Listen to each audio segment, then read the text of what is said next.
and good morning. Welcome to another edition of the Kitchings Table, heard every and seen every Tuesday morning here at 10 a.m. I'm your host, W. Earl Kitchings, and it is my true belief that if whatever we can bring to you today shines a light on something you didn't know about or helps you to know something more than you didn't know, we are happy that you tuned in and joined us. Joining me, as always, is my co-host, Ron Lee Kennedy. Ron Lee, good morning. Good morning, Earl. How are you today? It's going to be a ride today. Yes. I'm ready. I'm ready. I'm ready. So before I get started, what are your thoughts and feelings about this Department of Education in the state of Florida and the governor wanting to change the standards? And let's be clear about this. We're changing the standards in the curriculum for African American history only. I haven't heard about any other culture having their history changed. That may be because there are no books. Let's think about it from that perspective. There are no books. There have not been any books specifically here in America in the curriculum of our educational system that speaks on other cultures and what they did or didn't do or had happened to them or anything like that. I mean, I don't know of any book that was in the curriculum of the school system that was targeting or making a very poignant point about Native American history. And they are the true Americans, if we want to be technical about many things. So, what are your thoughts about it? So, just listening to the clips that I've heard dealing with our governor here in Florida, he stated that the reason why he's attacking the history, not because of the history itself, but because of everything that's tied to it. So we're talking about the critical race theory, we're talking about the queer theory, and all of those things. He said that has nothing to do with um, the African American history. So when you're talking about tying it to one another or what have you, other histories that I've read during my lifetime in the school system were already into the American history book. So with that being said, I just think that we do not need to be sidetracked as to what American history is, what the contributions have been, and moving forward, making sure that every state, their history is protected.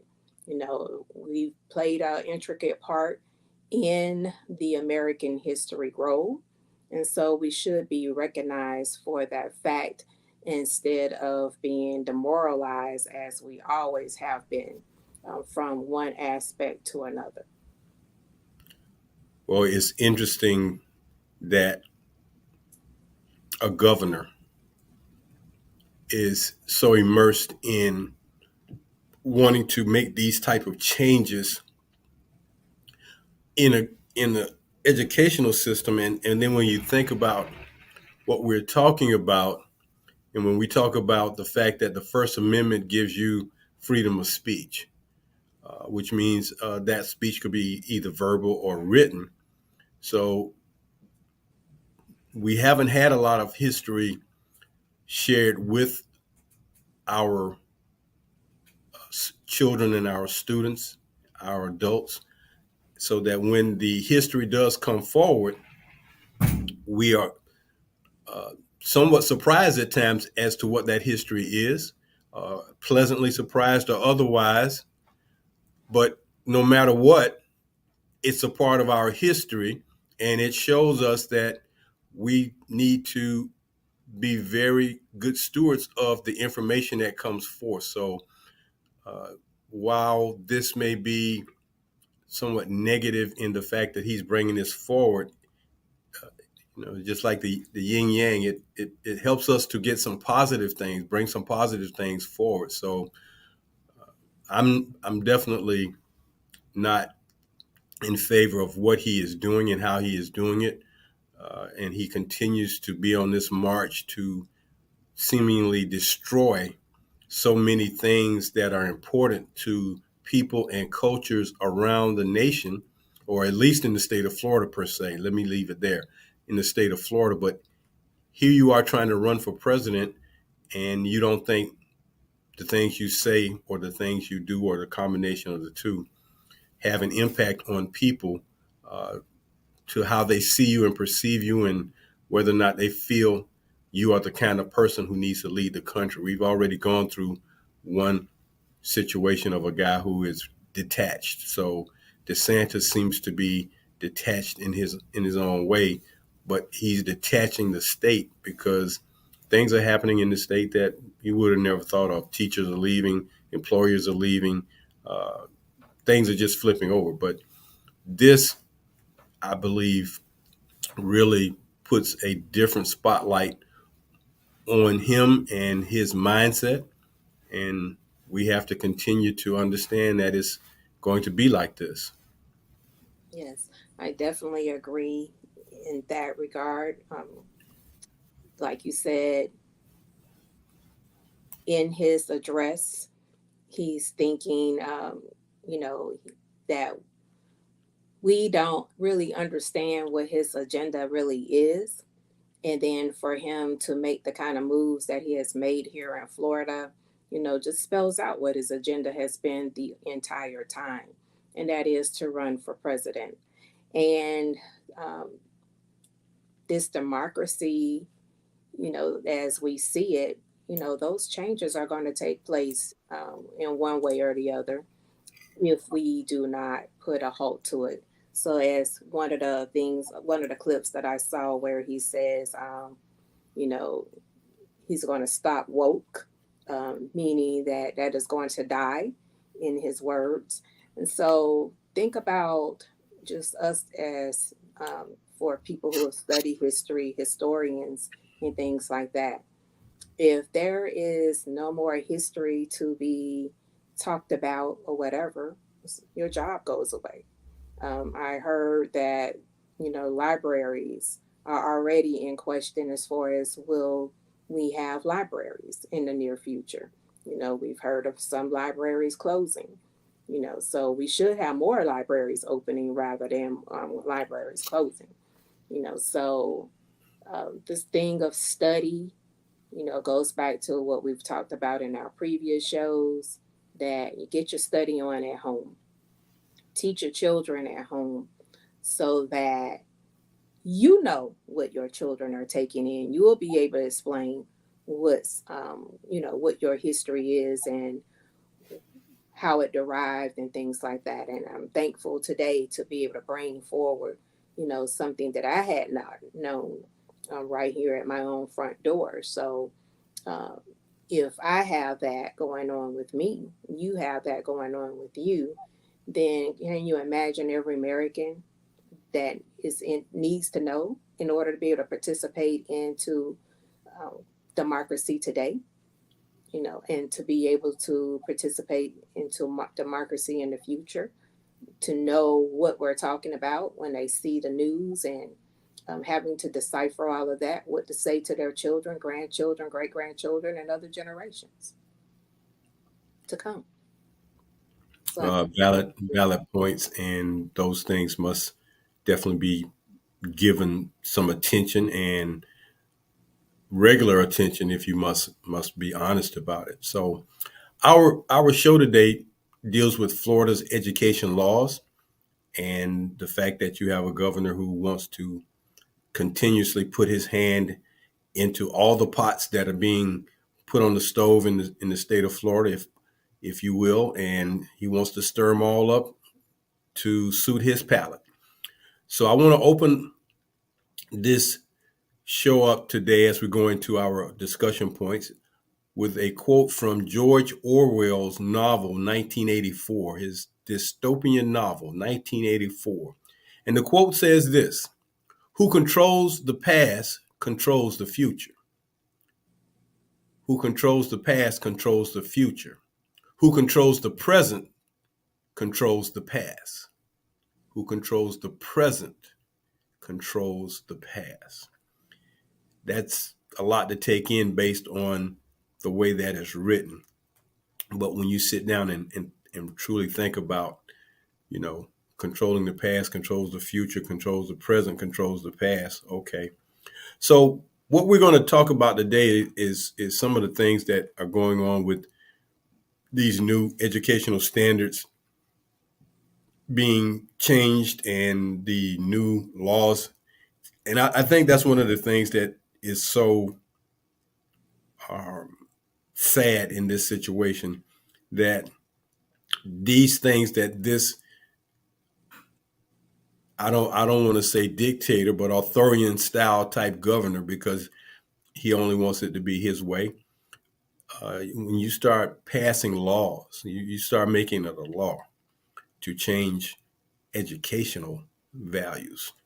So I want to start off by first giving some background as to the Department of Education and the commissioner here in Florida, Commissioner Manny Diaz Jr., and the fact that he is the person really out front of the educational system here in the state of Florida, but he is in tandem with the governor, and they are both saying the same things and supporting each other.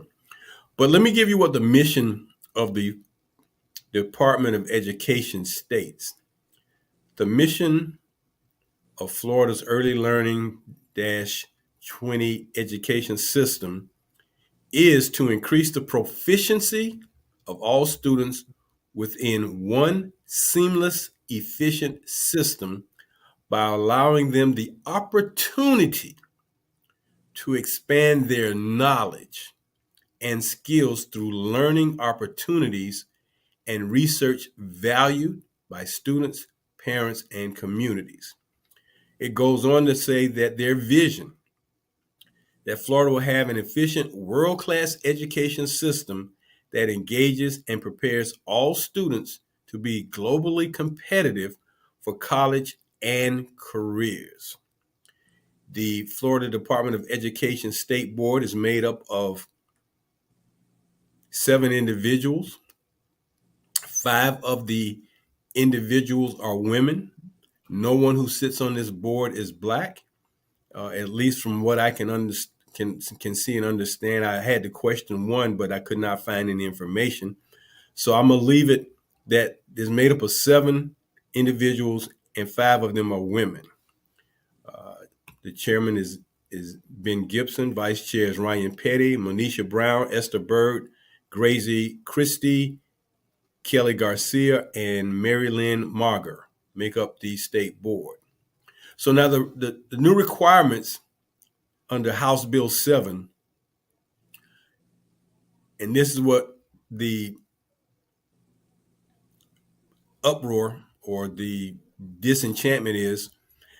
House Bill 7 requires students learn history of the African diaspora and develop an understanding of the ramifications of prejudice, racism, and stereotyping on individual freedoms, and examine what it means to be a responsible and respectful person for the purpose of encouraging tolerance of diversity.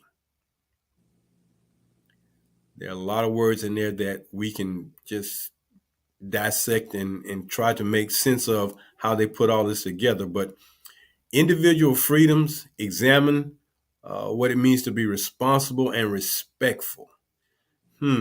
Respectful. So where's the respect coming in when you attack one particular culture based on them being attacked over and over again in the course of their history here in the United States? The standards include, but are not limited to, K through 5, identifying notable African American figures and their contributions to U.S. history, and examining life of early slaves in North America. And I'll just give a point on that particular thing for elementary schools.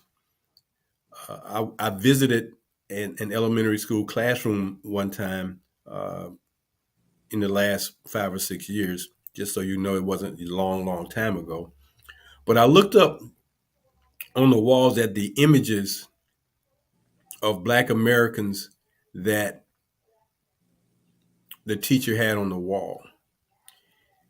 And the first thing that jumped out at me is, why are there not more people of a current status? We're still talking about people from the 1800s and the early 1900s. When we talk about Harriet Tubman and uh, George Washington Carver and other people of that nature, Frederick Douglass.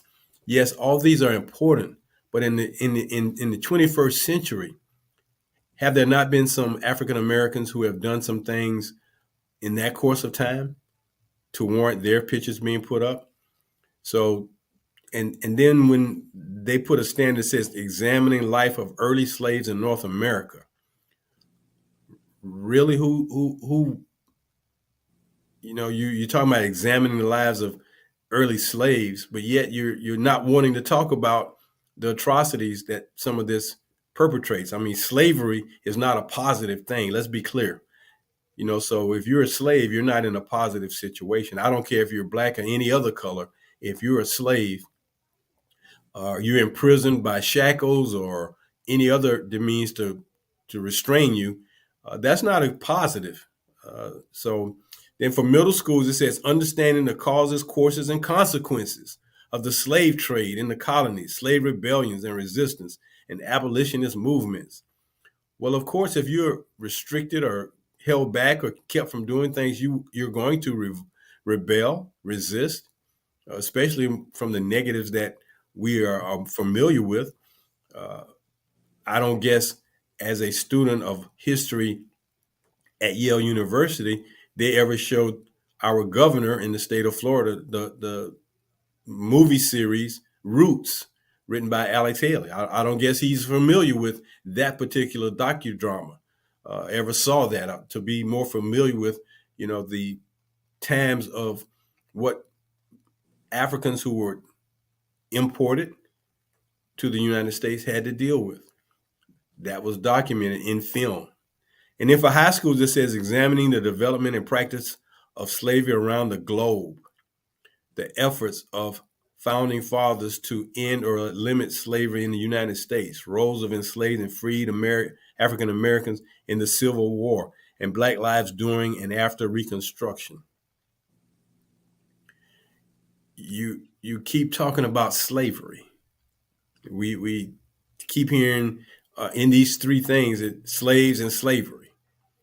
And my point that I've made at times, there has only been one culture in this country who have ever had to deal with slavery and being slaves.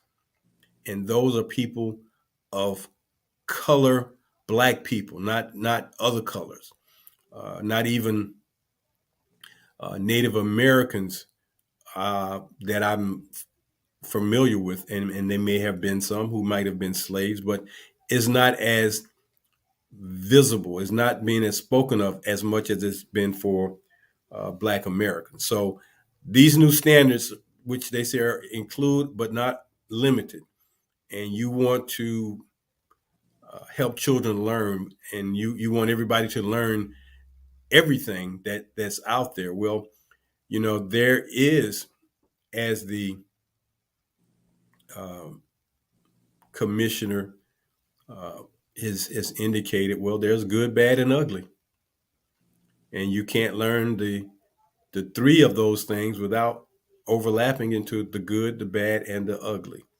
So I wanted to bring those things to you before I gave you the fact that there was a Florida African American History Task Force that the governor created. And he created this task force with, first, there were already 6 people, and then he added 6 new people. And all of the people on this committee are Black. This task force was created in 1995, so well before Ron Santos came on the scene, and it was created to implement the law by aiding school districts in developing materials for teachers to use and assist in training teachers to use it. So when he appointed these new members to this task force, they were all people he felt would do some things to either help strike down, change, modify, whatever.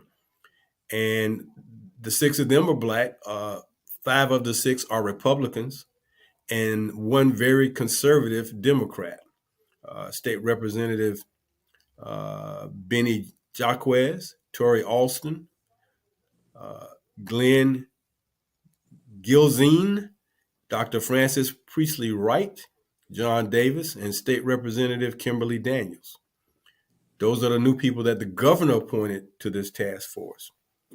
So, in addition to the task force, you also had a work group who basically were the people who started changing these standards to suit the people who are in power in the state house in Tallahassee. So when you are in power and you can change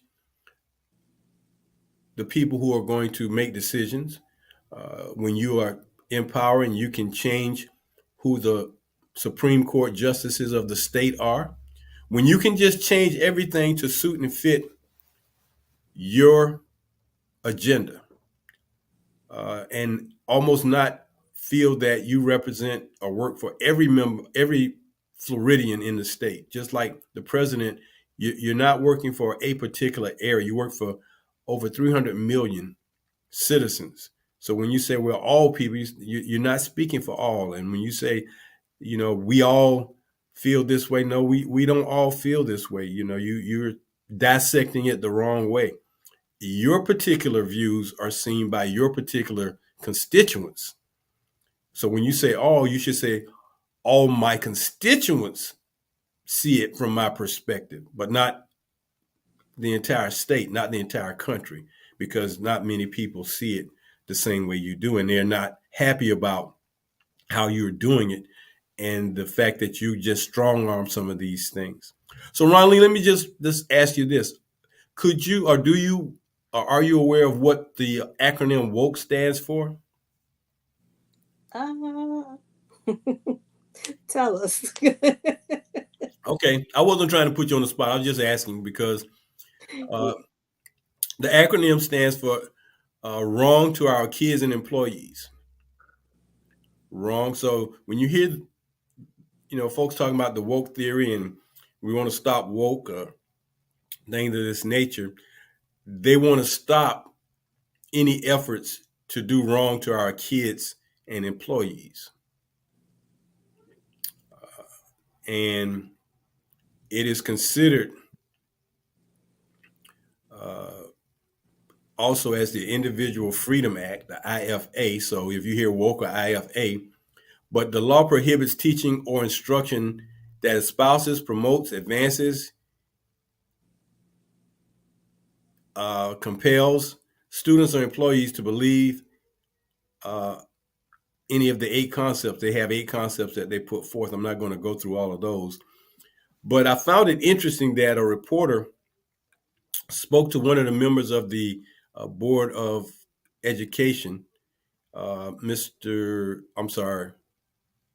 State Representative Benny Jaquez, and he said that he was the only one that would speak to him, and he asked him, "Well, what does woke mean to you, sir?" Well, woke to me is a Marxist ideology. So it's a divisive ideology that pits people against each other based on the way they look. Now, you have to take into account when he says the way they look. Do you mean their physical appearance or their skin color? You didn't really state which one, but we kind of understand what he means. And Then the reporter went on to say that he asked the this Governor DeSantis's general counsel, who is a gentleman known by the name of Ryan Newman, to define woke. And Mr. Newman said, it is the belief there are systemic injustices in American society and the need to address them. So you can see right there, you have two individuals who are in your circle, but they both talk about woke in two different and unique perspectives. And this is what keeps causing some of the challenges and problems. And then I found this as an interesting point, that the Florida Department of Education cited the reparation movement as an attempt at indoctrination and said discussion of it was one of the reasons the state rejected the College Board's AP course in African American Studies. So the governor keeps talking about this indoctrination thing, this, indoctrination of this, and we don't want indoctrination of that. And now the Department of Education is, saying it's a movement, an attempt at indoctrination, and, which folks are talking about reparations. Well, some people got reparations. Some people got uh, payment. Some people continue to get payment. And I'll save that for another day and time.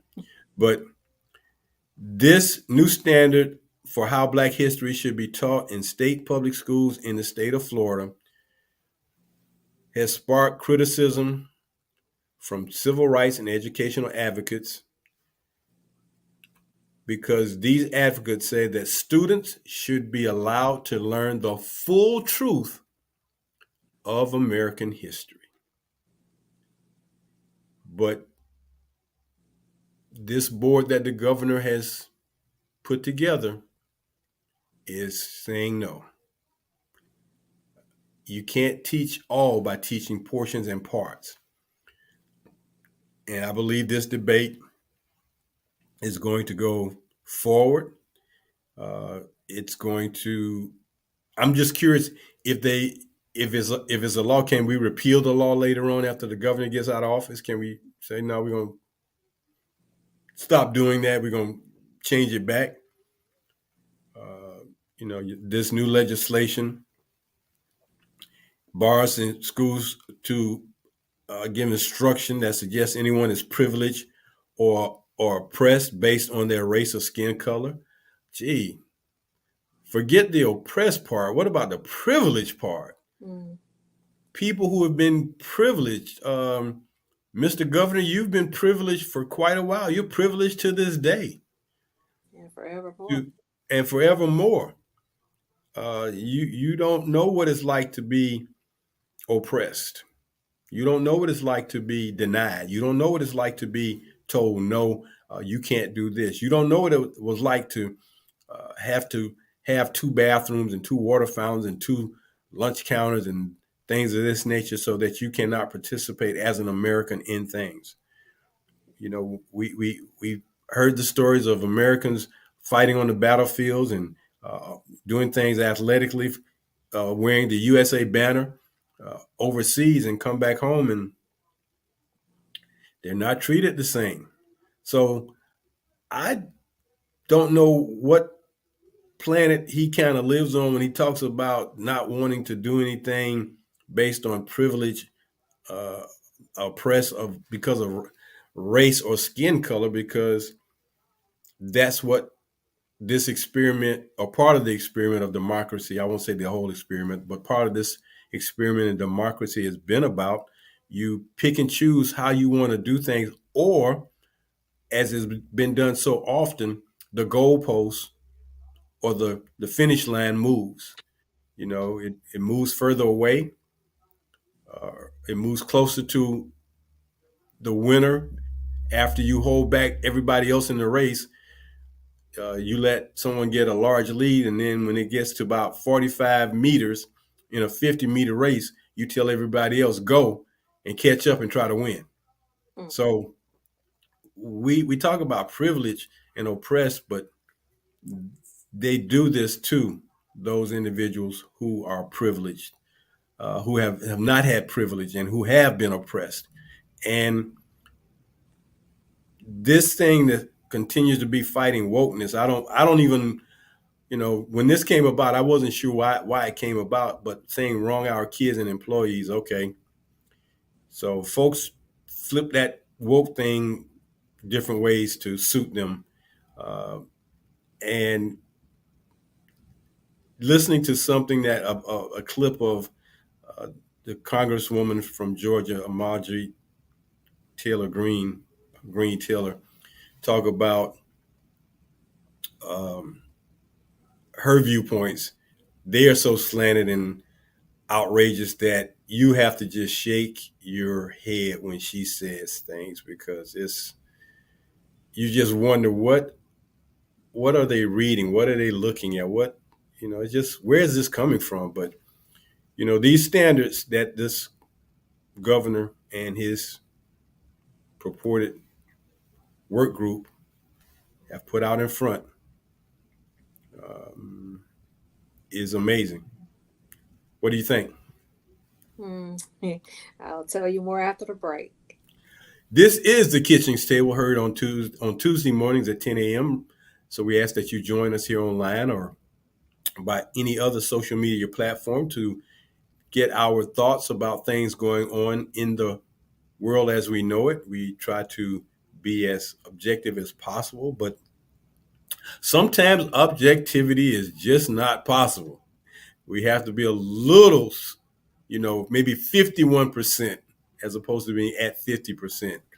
But this is the Kitchings Table. I'm your host, W. Earl Kitchings, along with me, my co-host, Ron Lee Kennedy. And our topic today is Florida's educational laws in light of the fact that the state of Florida, its Department of Education, its Commissioner of Education, its governor are changing the standards for how African American history is being taught in the state of Florida. And these standards were created by a group of 13 educators and academicians. I looked to see if I could find the names of the 13. I could only find two. Uh, One was Dr. William Allen, who challenged Vice President Kamala Harris's comments that she made. She felt it so important that she had to come to Florida to say something. She couldn't take it any longer. I got to go down there and say my piece. And Dr. Francis Presley Wright, also on this work group. And these two individuals, Mr. Allen is a former chairman of the U.S. Commission of Civil Rights, and Miss Priestley Rice is a former uh, lawyer. And I did find one other person. I'm sorry, it's by a guy by the name of Paul Burns. I believe he might be on this work group. But the fact that they have felt the need to follow the governor in this path of changing things. And both Dr. Allen and Dr. Rice are African Americans, or black, and you know we have to come to the realization that just because you're black doesn't always mean you're going to line up on a specific side where all black people feel that we should be, because God gave everyone a opinion, a right to have a say. So it's all well and good. Like I said, this experiment of called democracy is all well and good, but when you want to make it as detrimental as this is, when you say that, well, black people benefited from slavery, personal benefits, you learned some skills and you were able to use it later on in life that helped you out. That's quite interesting. That comment came from the governor. Uh, I wonder what it would feel like to him if someone restricted him and put him in that situation, how he would respond if he was told when to go to do this or how to do something, and you can't do things. I'm sure he would lose his mind. He would be out of his mind, And so I don't think individuals take into account all the feelings that people may experience when things such as this are put in the forefront. There are textbooks for the study of African American history that are being basically considered to be removed from schools. You have professors at the collegiate level who now have to wonder, I'm a specialist in African American studies, but now you're telling me I can't teach this in a state public school of higher education on a college campus. So my only reprieve may be to go to work at a private college, which the governor has no control over, or at least doesn't have any control over yet. The way he does things, he'll find a way. I mean, this guy's his mission is just really, really uh, unbelievable. So when we talk about teaching children full history and making sure they know the good, the bad, and the ugly, well, let's leave it at that. Let's let them learn, and they can make up their own minds. You're trying to protect some students and hurt the other ones while you're trying to protect everyone for learning the history. The history is what it is. I mean, the history is what it is. It happened. It's been documented, and as much as you want to minimize it, it was what it was. The Civil War happened. Slavery happened. People were brought over here on ships to help develop this country. It happened. It happened in a very ugly way because you had to chain folks down on ships and bring them over here and make them do. You had to teach them a way they were not accustomed to. That's the part that some people, like the governor, maybe don't really understand. I wonder how he feel if he knew his ancestors had to go through such atrocities. So uh, I never hear him talk about other cultures' history, and he is of Italian descent. There are some atrocities made against Italian Americans in this country. Uh, I don't hear him wanting to change those history stories, standards. Maybe it's not. Maybe it's because there's no true book on Italian American history. I don't know. But these are the things that we have to bring up in order to make sure that this notion of taking us backwards, because that's what some educators and academicians are looking at, and some civil rights individuals are looking at. You're trying to turn the clock backwards to go back to a time that was not a good time for some people, all in for the sake of what? What is your real purpose of wanting to go backwards, to move and change things? You know, you bring up slavery. I thought we were beyond talking about slavery to a point where it can be talked about at this level. We have other things that we need to be talking about. There are other things that we should be doing from a positive standpoint uh, to better race relations in this country. But you keep going back to a time that was 200 years ago, 100 years ago, 400 years ago, and you know, it's not helping. But you want to change the standards. Don't teach this, but teach that. Don't say this, but say that. Don't say woke. Don't say critical race theory. And, when you hear individuals talk about, well, why does race always come to be a part of our discussion? Because it is a part of our life here in America. This is just a part of it. And when equity and fairness and truth and justice becomes more bold to take care of those who have less and have been treated the worst, then maybe that discussion goes away. But um, when you still have situations where people are killed uh, under the guise of law and order for no reason, when you have people uh, accosted and treated any kind of way because they're filming policemen doing injustices to a black citizen. A woman was videoing a picture of police officers dealing with a, a guy who supposedly was stealing out of a store, and they threw her to the ground as if you know she had no right to do that. And so when you see all of these things factor into what's going on, but nobody speaks up about those atrocities, those injustices. But we want to make teaching Black history a big thing. And as some of us understand, there's a thing of distraction that causes you to take your eye off the prize. So if I do something over here to distract you, you'll stop worrying about what you really want to worry about, because now I got you thinking and doing something over here, and now I can do what I wanted to do, because now you're not talking about the history of African Americans, or you are talking about the standards, so we can do something else while you're not looking. So this distraction has become a part of a political base that this is the way they operate. They're not in wanting to do any laws for the positiveness, uh, so it seems. And as we continue to go forward, we will see how this continues to play out.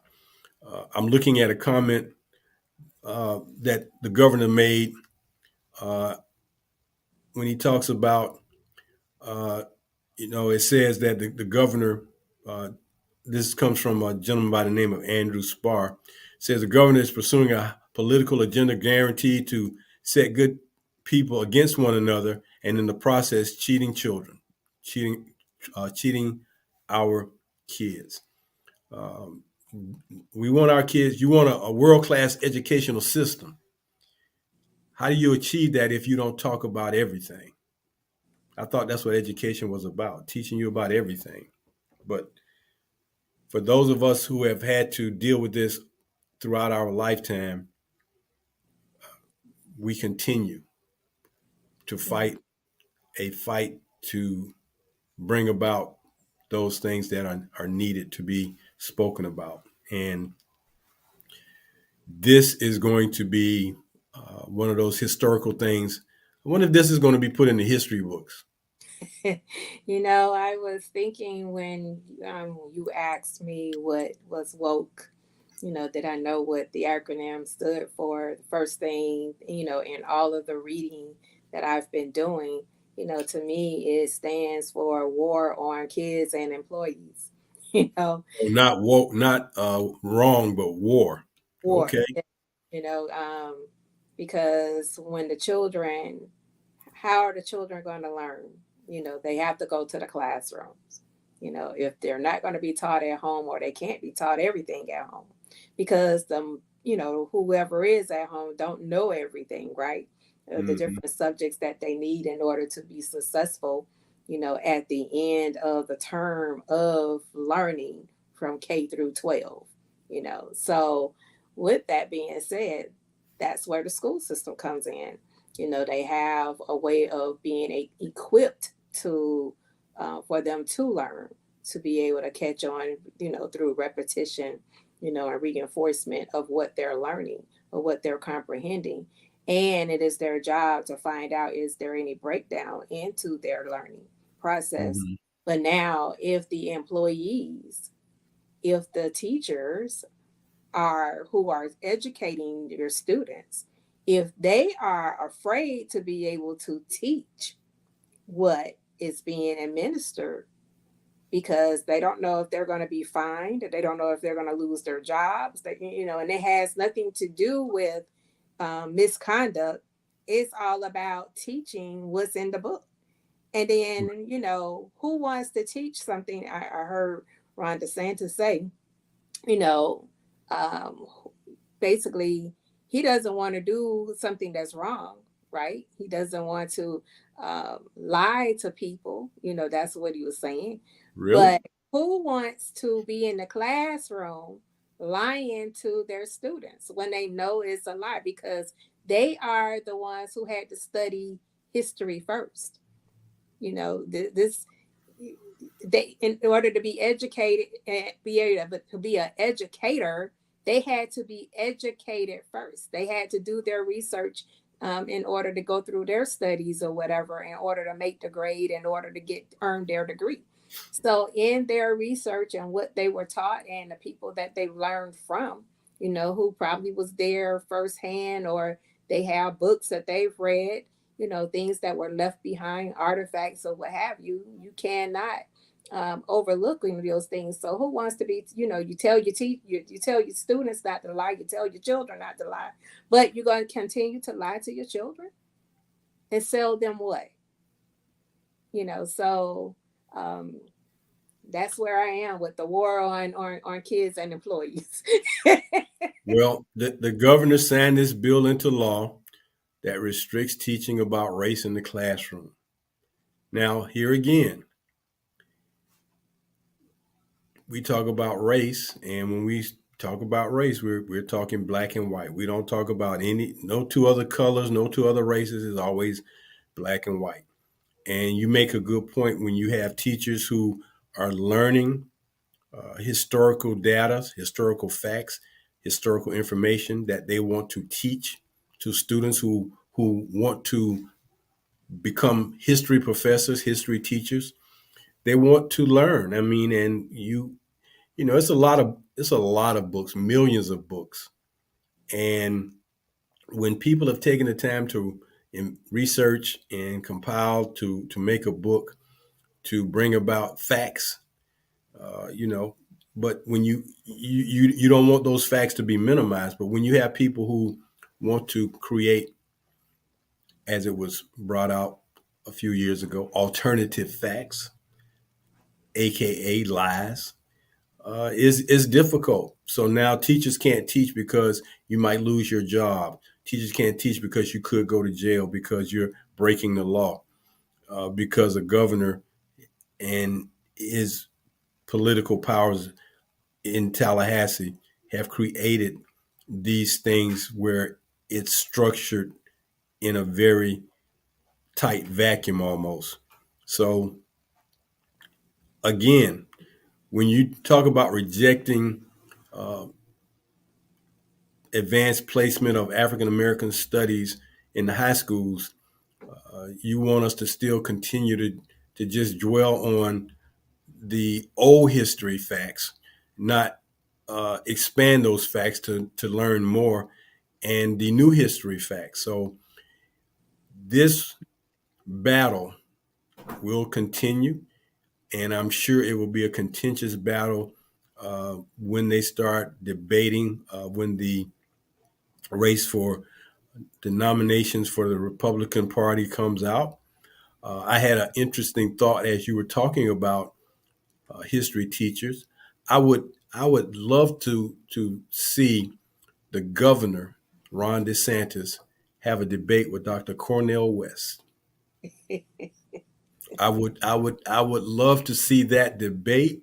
I would love to see the two of them have a healthy and engaging discussion on African American history and studies and see how the president fares against an astute and learned man like Dr. Cornel West. Um, I won't even throw out another gentleman name out there because I know he would not stand a chance against. I'll just put it this way: he wouldn't stand a chance against brother minister. I'll leave it at that. If you know what that means when I say brother minister, you know who I'm Everybody know talking about. he'll You know be who playing I'm talking with about the when I say brother minister. yes, he'll be playing with I know Ron DeSantis wouldn't stand. I think he'd probably leave the stage in tears, Mhm. not for joy, but because of pain and because he's so embarrassed and because he's so frustrated and he's like a child that takes his ball and goes home. So I would love to see that happen, but um, I don't think the powers to be would really want that to be the case, unless he wants to come on one of the TV network shows now run by Tyler Perry and Byron Allen. I mean, Mm. we welcome you to come to one of those shows if you want to have that healthy discussion, Mr. Governor. But boy, I tell you, if I put either one of those individuals on stage with you, as they say, it ain't gonna be pretty. It ain't gonna be pretty. So, well, it looks like we run out of time for our show today. We thank you so very much for tuning into the Kitchings Table. Our topic for today was Florida's education law and how the state of Florida and the governor and the Commissioner of Education are wanting to uh, reject programs and studies of African American history here in the state of Florida. I'm your host, Earl Kitchings, and as always, on Tuesday mornings at 10 a.m., tune in and catch us and find out what we're talking about. And if you have something that you will be interested in hearing about or would like for us to discuss, send us a message. I think you can send you a chat message, right, Ronleen? Yes. You can send her a chat message or um, and let us know what you want to hear about, and we'll do our best to find out what that can be and bring it to you and see how other people can learn. So until next Tuesday morning at 10 a.m., I'm W.R. Kitchen saying so long for now. And as always, do something good for someone else today. Thank you.